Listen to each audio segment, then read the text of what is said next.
हमारी आवाज एक हो रही है? हेलो, 1 2 3 क्लियर है सर? क्लियर। तो यह एक सिस्टम से सेट था। इस पे सनलाइट पड़ती थी, मून लाइट पड़ती थी और ये मंदिर को और आंगन को ग्लो करता था। अच्छा। हम लोग मोनेस्ट्री नंबर 1 में इन किए हैं, है ना। तो बुद्धम शरणम गच्छामि इस तरह प्रे किए और हॉस्टल में इन किए। मैं नालंदा का लोकल टूरिस्ट गाइड हूँ और आप सभी को नालंदा में स्वागत है। और मैं एक छोटी सी बातें बोलने जा रहा हूँ, बोलना नहीं चाहिए लेकिन मजबूरी है। उससे पहले मैं सॉरी बोलता हूँ। बहुत सारे लोग नालंदा घूमने आते हैं लेकिन नालंदा का मीनिंग ही नहीं पता होता है। अगर आप लोग को मालूम हो तो मैं सॉरी बोल चुका हूँ।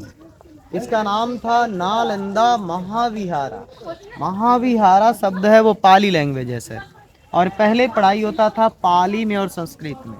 और नालंदा को आप भी डिफिनेशन कर सकते हैं, संदेह विच्छेद कर सकते हैं। तो फर्स्ट वर्ड होता है नालम। नालम का अर्थ होता है कमल, जो lotus flower symbol of knowledge. और सेकंड वर्ड हो गया दा। दा का अर्थ होता है देना, टू गिव नॉलेज। वह स्थान जहाँ फ्री ऑफ कॉस्ट ज्ञान रूपी दान दिया जाता था, उसी स्थान को नालंदा कहते हैं। क्लियर। जिस बोर्ड के सामने मैं खड़ा हूँ आप भी खड़े हैं, है ना। नेट पे, गूगल पे, बोई में जो छवि मिलता है ये मिलता है। और इस बार G20 का बैकग्राउंड भी था नालंदा का, टेम्पल नंबर 3। तो ये 70% निकल कर के सामने आया, 30% रेनोवेटेड है जो आज हम किताबों पे देखते आ रहे हैं। क्लियर। ये कब निकला सर? 24-25 में। नालंदा यूनिवर्सिटी 2 पीरियड में एक्सकवेशन यानी कि खुदाई हुआ है। फर्स्ट टाइम ब्रिटिश पीरियड 1915 से 37। फिर जब अपना देश आज़ाद हुआ तो 74 से 82 तक, 74 से 82, तो 22, 8, 30 साल में ये 10% पावा गया, ओनली 10%। लेकिन अगर कोई आपसे पूछता है कि नालंदा कितना बड़ा था, तो Nalanda 7 mile long and 3 mile wide था। अगर हम किलोमीटर में कैलकुलेट करते हैं तो 10 किलोमीटर से प्लस हो जाते हैं। लेकिन राउंड फिगर में हम लोग जानेंगे कि Nalanda 10 kilometre long and 5 kilometre wide था सर। क्लियर। उसी का ये 10% पार्ट है। आई यूनिवर्सिटी का इंफॉर्मेशन मैं जो दे रहा हूँ या आपके पास जो भी इंफॉर्मेशन है वो अकॉर्डिंग टू ह्वेनसांग डायरी। अगर ह्वेनसांग की डायरी नहीं मिलती तो नालंदा नहीं मिलता, ना ही महाबोधि टेम्पल मिलता और ना ही यहाँ पे इंडस वैली पढ़ते हैं। जो हम लोग पढ़ते हैं ना मोहनजोदड़ो हड़प्पा संस्कृति, तो मैं जो भी बातें बता रहा हूँ उन्हीं के डायरी के आधार पे सर। तो कोई अगर आपसे ये भी पूछता है कि नालंदा किसने बनाया, नालंदा का फाउंडर कौन थे, तो नालंदा के फाउंडर थे कुमारगुप्त, जो 5th सेंचुरी एडी, 5वीं शताब्दी। यानी कि यूनिवर्सिटी हो गई 1600 साल पुरानी। लेकिन आपको जो ये टेम्पल नंबर 3 मैं दिखा रहा था ना, है ना सर, ये 3rd सेंचुरी BC का है, यानी कि 2300 साल पुराना है सर। लेकिन इस स्थान की जब पवित्रता की बातें हम करेंगे तो 6th सेंचुरी BC। तो बिफोर क्राइस्ट की बातें जब करेंगे तो इनके पास करूँगा तो अच्छा लगेगा सर। अभी मैं जो भी बातें करूँगा वो AD की 5वीं शताब्दी का सर। आइए। तो यूनिवर्सिटी 1600 साल पुरानी। फिर दूसरे किंग आए हर्षवर्धन, वो कन्नौज के राजा थे। और अभी हम लोग जहाँ भी चल रहे हैं ये फर्स्ट फ्लोर पे चल रहे हैं, यानी कि मिड इन नालंदा। अच्छा। ठीक है। इसके नीचे भी एक लेवल है जो ग्राउंड लेवल है। अच्छा। फिर थर्ड किंग आए देवपाल, 9th सेंचुरी एडी में। गुप्त युग छिलो 5वीं शताब्दी, ताड़पोड़े हर्षवर्धन 7वीं शताब्दी, ताड़पोड़े 9वीं शताब्दी, देवपाल राजा। फिर 12th सेंचुरी एडी में 1193 में सर एक मुस्लिम आया जिसका नाम था बख्तियार खिलजी। बख्तियार खिलजी। उसी ने नालंदा विद्यापीठ को डिस्ट्रॉय कर दिया। तो 6 मास तक आगू लगा था, 6 मंथ बर्निंग। और उसी का ये जला हुआ अवशेष है जो काले काले आपको दीवारों पे दिख रहे हैं सर। और जिस साइड को आप देखने आए जी, जिस साइड को आप देखने आए हैं ये वर्ल्ड हेरिटेज साइट है। हमारे बिहार में 2 हैं। फर्स्ट महाबोधि टेम्पल जो बोध गया इनलाइटमेंट ऑफ बुद्धा कहते हैं। सेकंड ये नालंदा रुइंस है जो कि 15 जुलाई 2016 में डिक्लेयर हुआ कि नालंदा यूनेस्को का साइट है सर। जो देखिए डेट भी मार दिया है। और आपके यहाँ भी रिसेंट हुआ है शांति निकेतन, रविन्द्रनाथ टैगोर, बंगाल का दुर्गा पूजा, जो कि इस बार 2 ऐड हुआ है सर। और कहीं भी गाइड लीजिए उसका आई कार्ड जरूर चेक कीजिए, नहीं तो टोटो ड्राइवर भी कहेगा कि मैं गाइड ही हूँ। जब Nalanda 10 kilometre long and 5 kilometre wide था सर, तो उस समय इसकी चारों दिशाओं में गेट होते थे। जिस गेट से अभी हम लोग इन करेंगे वो नूतन गेट है, क्योंकि ऊपर में आरसीसी ढलाई दिख रहा है। तो जहाँ भी आपको आरसीसी ढलाई न्यू ब्रिक्स दिखेंगे वो रेनोवेटेड है सर, ताकि ये धरोहर बचा रहे। तो उस समय गेट पे गेट कीपर होते थे, लेकिन गेट कीपर वर्ड के लिए हाथ जोड़ करके सॉरी सर, वो समझने के लिए वो स्कॉलर पर्सन होते थे, उनको द्वार पंडित की उपाधि दी जाती थी, और उनके द्वारा दैट टाइम एंट्रेंस एग्जाम होता था, यानी कि एडमिशन टेस्ट। और ये नहीं कि यहाँ बिहार और भारत के बच्चे पढ़ते थे, पूरी एशियन कंट्री से आते थे। China, Japan, Korea, Vietnam, Sri Lanka, Bhutan, Tibet, Burma, Nepal, Indonesia, जो पहले जावा सुमात्रा बोला जाता। लेकिन इसकी थिकनेस देखिए, ये 10 फीट है सर जी। तो अगर कोई आपसे पूछता है कि नालंदा का इतना मोटा दीवार क्यों है, तो गर्मी के मौसम में ठंडे और ठंडे के मौसम में गर्म होते हैं। लेकिन सवाल ये उठता है कि ये ब्रिक्स में क्या मटेरियल का इस्तेमाल किया गया है? उस समय सीमेंट तो थे नहीं जी, तो चुन सुरकी, बेले आठा, बिल्लू डाल और आखे रस, चीटे गुण जी। और देखिए वो दीवार पे इंडिकेट कर दिया है SI 6162 है सर। वहां भी देखिए नया ईंटा है, डेट मार दिया है। क्लियर? हाँ, यानी कि मैं काम किया हूँ सर। जहाँ जी ये पुराने हैं जो काले काले दिख रहे हैं, और लग रहा है कि ब्रिक्स पे ब्रिक्स रखे हुए हैं। ऐसे 3 चीज जरूर याद रखेंगे, लाइम स्टोन और शुगर केन। और अभी भी मॉन्यूमेंट्स पे काम होता है तो ASI काम करवाती है, लाइम स्टोन, शुगर केन और केमिकल और पानी का इस्तेमाल होता है, उनके इंजीनियर लोग उस ढंग से करवाते हैं। और हमारी आवाज एक हो रही है, हेलो 1 2 3 क्लियर है सर? क्लियर? तो अगर कोई आपसे पूछता है सर जी कि नालंदा का इतना मोटा दीवार क्यों है, तो नेचुरल एयर कंडीशन और साउंड प्रूफ है।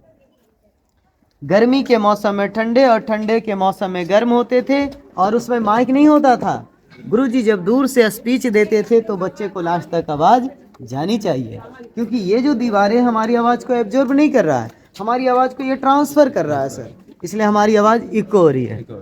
और उस समय sir each room, each student और ईच हॉस्टल, ईच सब्जेक्ट, यानी कि एक कमरे में एक विद्यार्थी रहते थे और एक कैंपस में एक सब्जेक्ट। तो अभी 10% पार्ट मिले हैं, जिसमें 11 मोनेस्ट्री मिले हैं सर, 11 हॉस्टल मिले हैं, जिसमें कोई एक मोनेस्ट्री मैं दिखाऊंगा तभी आप कंप्लीट होंगे। तो ध्यान देंगे, उस समय हिस्ट्री, ज्योग्राफी, फिलॉसफी, मेटासीन, मेटाफिजिक्स, लॉजिक, ग्रामर, एस्ट्रोनॉमी, वस्तुशास्त्र, दर्शन शास्त्र, विद्या, योगा विद्या, उसमें मेडिकल का भी पढ़ाई होता था, लेकिन मेडिकल नहीं बोलते थे, आयुर्वेद।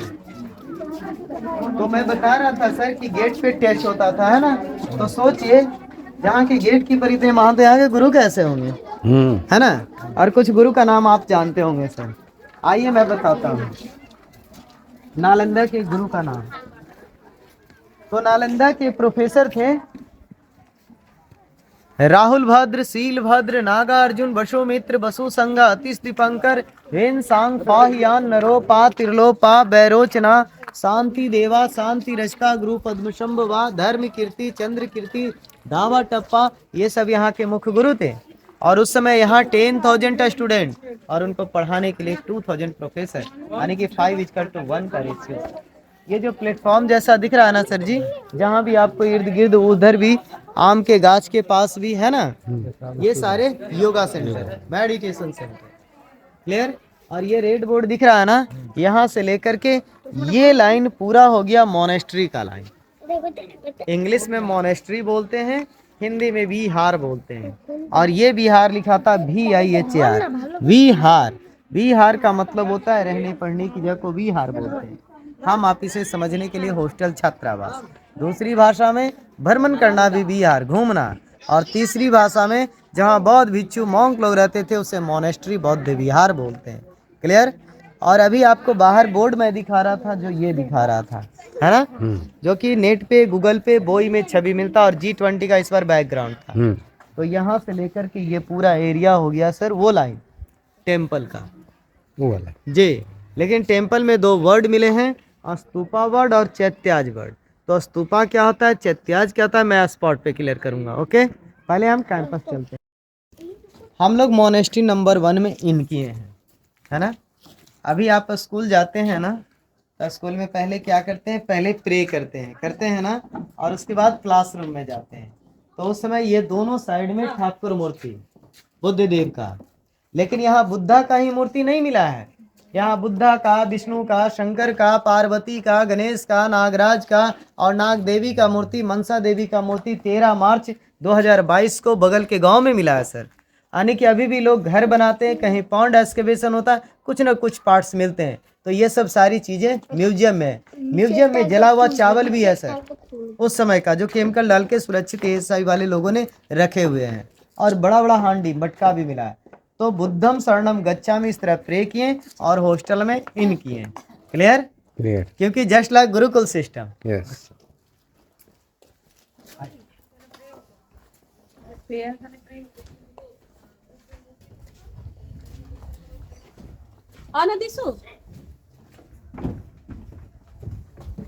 ये 2 कमरे हैं जहां वो लोग स्नान करते थे सर। बाथरूम। बाथरूम।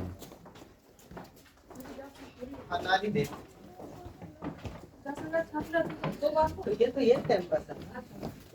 ये यानी कि कहने का अर्थ हुआ ना, थोड़ी सी डॉट आ रहा है इसलिए, ये एक सब्जेक्ट का कैंपस हो गया।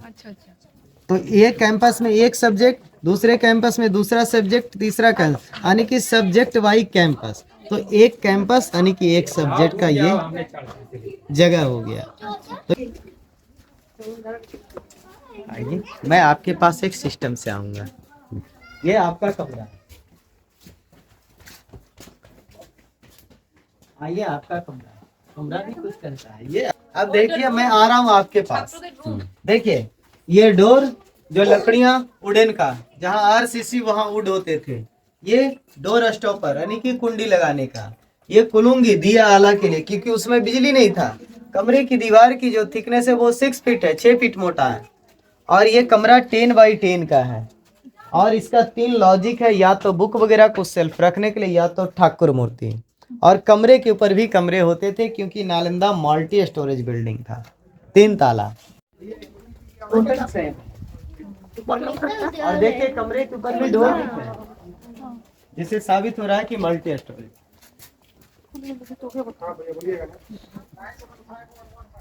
97515।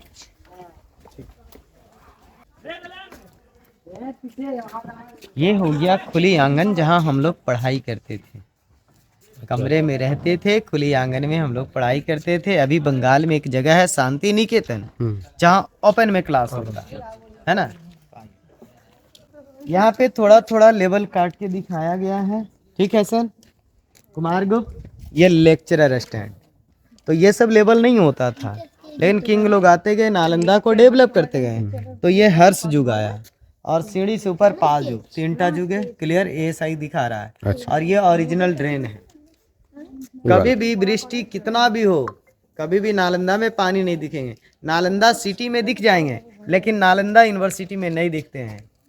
ये गर्व की बात है कि उस जमाने की जो ड्रेनेज सिस्टम है, नालियां इतनी उन्नत है ना। और ये भी फिर बाद में गुरु का स्थान बना। और वो हो गया रान्ना घर। अच्छा जी। और वो कोने में जो देख रहे हैं आयरन ग्रिल लगा हुआ है, वो वाटर वेल हो गए। अच्छा। आइए मैं दिखाता हूँ। गुप्त युग छिलो, अच्छा। हर्ष युग छिलो और पाल युग छिलो। ये 3 स्टेप ना। हाँ, और ये रान्ना घर स्टोर रूम। और आइए आपको एक यूनिक चीज दिखाते हैं। ये पाथर चकचक कर रहा है दादा, सनलाइट से अल्टरनेट देखिए तो। हाँ हाँ ये वाला चकचक कर रहा है ना। जी वही तो है सर। देखिए एक सेकंड, मैं मोबाइल का लाइट। ईस्ट और वेस्ट में 2 स्टोन है। ये माइका स्टोन है। माइका को हिंदी में आब्रख बोलते हैं।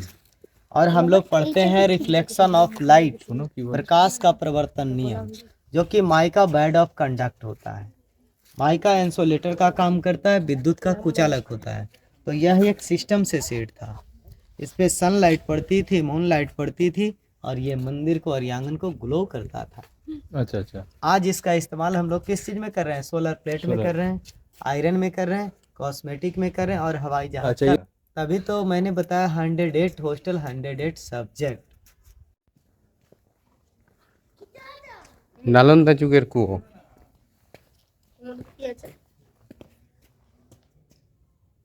देखिए यहाँ भी नया ईंटा सेट किया, डेट मार दिया है सर। हाँ यहाँ भी नया ईंटा सेट किया है, डेट मार दिया है, जो अलग आपको दिखेंगे। गॉड की स्टैचू दिख रही है। और अभी आपको बोर्ड में बाहर दिखा रहा था ना कि नेट पे, गूगल पे, बोई में जो छवि मिलता है, तो इनको प्रे करने का जगह ये हो गया। तो इसे असेंबली हॉल, कॉन्फ्रेंस हॉल, इसे प्रे स्थल भी कहते हैं। क्लियर? ये जो आप देख रहे हैं इनका नाम है शारीपुत्रा स्तूपा। सवाल ये उठा कि शारीपुत्रा कौन थे? शारीपुत्रा लॉर्ड बुद्धा के प्रिय शिष्य थे, डिसाइपल थे। तो जैसे मैं शारीपुत्रा लॉर्ड बुद्धा का नाम लिया तो हम लोग 6th सेंचुरी BC में चले गए, 2500 साल पहले। तो उस समय यूनिवर्सिटी नहीं बना था सर, उस था, और मगध की राजधानी राजगीर हुआ करता था। नहीं वाला। जी, अच्छा कैपिटल राजगीर, जहाँ से कहानी स्टार्ट होता है अजात शत्रु बिंबिसार का। अभी बिंबिसार का जेल है राजगीर में। अच्छा हाँ और अजात शत्रु ने ही पाटलिपुत्रा ले गया, जो आज पटना है सर। तो उस समय यहाँ भगवान महावीर और भगवान बुद्ध घूमा करते थे, विश्राम करते थे, प्रे करते थे, स्पीच देते थे। और उसी पवित्र जगह को कुमारगुप्त ने नालंदा विद्यापीठ का रूप दिया। तो ये जो स्तूपा देख रहे हैं ना, ये सम्राट अशोक ने बनाया है। कलिंग युद्ध आप पढ़े होंगे। तो जैसे सांची में सांची स्तूप है, सारनाथ में धम्मेय स्तूप है, केसरिया में, वैशाली में, कुशीनगर में, जितने भी आप एंशिएंट स्तूप आप पढ़े होंगे, ये सारे स्तूप सम्राट अशोक ने बनाया है। क्लियर? तो स्तूप वर्ड आपको कहीं भी मिलेगा तो स्तूप सॉलिड स्ट्रक्चर होते हैं। स्तूप के अंदर जाने का रास्ता नहीं होता है, डोर दरवाजे नहीं होते हैं। लेकिन सवाल ये उठता है स्तूप के अंदर होता है क्या? जिसको बुद्धिस्ट लोग टेम्पल बोलता है, प्रे करता है और मेडिटेट करता है। तो स्तूप के अंदर में डेड रिमेन्स होते हैं, राख और अस्थियाँ होती हैं। क्लियर? क्योंकि बौद्ध धर्म में पहले मूर्ति पूजा नहीं होता था। बौद्ध धर्म जब 2 भागों में बटा, एक हीनयान और एक महायान। महायान जब आया तब जाके मूर्ति पूजा का प्रचलन हुआ। वो भी बुद्धा का ओरिजिनल स्टैचू नहीं, वो अनुमान लगाया गया, क्योंकि स्वयं भगवान बुद्ध मूर्ति पूजा के खिलाफ थे। तो बौद्ध धर्म में मेन होता है स्तूपा का पूजा। क्लियर? तो स्तूप के अंदर में राख और अस्थि, या तो बुद्धा या बुद्ध के शिष्य का। तो यहाँ पे शारीपुत्रा जो बुद्ध देव का शिष्य का है। क्लियर? तो ये लाइन पूरा हॉस्टल और ये लाइन पूरा ये प्रे करने की जगह, प्रे करने की। और वहाँ ऊपर जो सीढ़ी, हाँ वो तो जैसे ये गुरु का स्थान है, ये स्टूडेंट का स्थान है, और सॉरी वो विशिष्ट अतिथि का है, सीढ़ी के ऊपर टेम्पल, और ये गेस्ट का स्थान। वही वाला। जी, वेटिंग रूम। Clear sir? तो लाइए लास्ट में इसका फोटो तो मैं कर दूँ। हाँ